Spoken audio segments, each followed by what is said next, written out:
In 1654, against the wishes of Peter Stuyvesant, the director of the New Amsterdam colony, Jews first made their way to New York. That's 370 years ago, folks. And over that time, from then to now, the colonial period, the 1800s when Germans came, the early 1900s where Eastern Europeans and Russians came here because they wanted to get out of pogroms, to people like my parents, the Holocaust survivors, some of which were in this room, who came here for a better life after living through the worst period in human history, all the way through those that came from Russia to escape communism, those that came from Iran after the fall of the Shah. We do not merely live here. It's what we did to build the place that I want to point out for you quickly today. It wasn't just the food, the cheesecake or regular deli. It was what we physically did. Broadway, vaudeville, Gershwin, Hammerstein, the scientists, Einstein, Jonas Salk, Burke found the creator of the vaccine against hepatitis, Rosalind Yowler, who revolutionized radiology for everyone that has their tests today, Gertrude Alon, who created treatments for leukemia, gout, and organ transplants, Nobel Prize winner. Then there's the fashion, Calvin Klein, Donna Karan, Ralph Lauren, all New York Jews. From the real estate of Lefrak, to Levittown, to Tishman, to the jurisprudence of Cardozo, Ruth Bader Ginsburg, all did it for Tikkun Olam, to heal this world.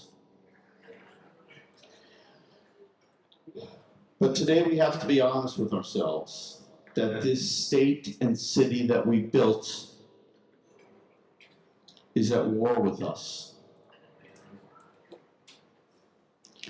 If you would have asked a German Jew if they had properly assimilated and were welcomed in Germany prior to Hitler, they would laugh and say, of course, of course.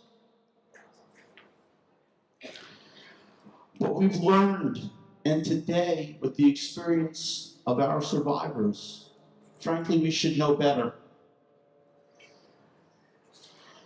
We say never again. Ladies and gentlemen, never again is now. The first blood libel was about us using Christian blood to make Jewish bread. And then the Nazis said, oh, those Jews, they control the media, they control the banks, they secretly control the government. And our neo-Nazis of today still say those things. But there's the new blood libels that we have to be used to hearing and recognize them as such and tell everyone what they are. Today it's Jews are oppressors. Jews in Israel committed genocide. Don't you know Israel's an apartheid state? They say it in the media today. They say it on social media. But they also say it in universities. And they also say it in high schools. And when you know, they say it in middle schools. And if you pay really, really close attention, you'll see they say it in elementary schools too. Now listen, for the few of you left in this room, I am preaching to the choir.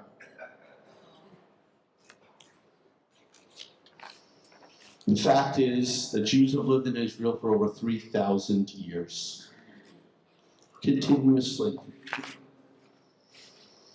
There are 27 out of 193 countries on this planet. 27 of them are Islamic states. 15 are Christian states. Not an objection in the world, and I agree. God bless them all. It's the one Jewish state that seems to give everyone trouble.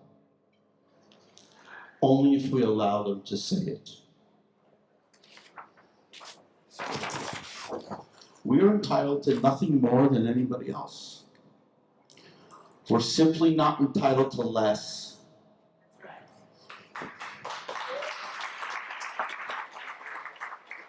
As a Holocaust center, part of our mission will always be to memorialize those that have lost. And as someone who has a lot of family that was lost, I will always respect that mission. But the core of what we do is to not allow history to repeat itself, and to recognize what is going on from the history we've learned. At HMTC, not that there aren't a ton of great Jewish causes around the world, and around the country, and around New York, we are the point of the spear.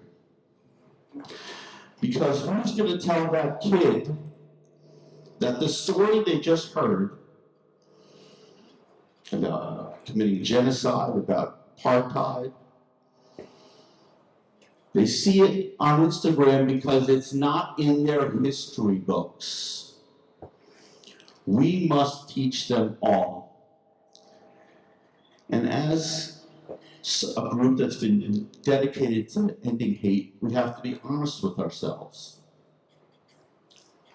Jewish causes, Jewish entities designed to end hate, just haven't been very successful these last 30 years. It's simply an inconvenient fact. Even if I wish it wouldn't, it still is true. So we have to make sure our message matches the time. It's not easy. Nobody easily wants to change, but we have done it. And we are fighting a fight that there are so many that want to, but very few who do. We need your help. There's not enough of us. We raised a good amount of money tonight. We need a lot more. We have great volunteers. I love each and every one of them from the bottom of my heart. We need more. You need to understand, it's not what's coming.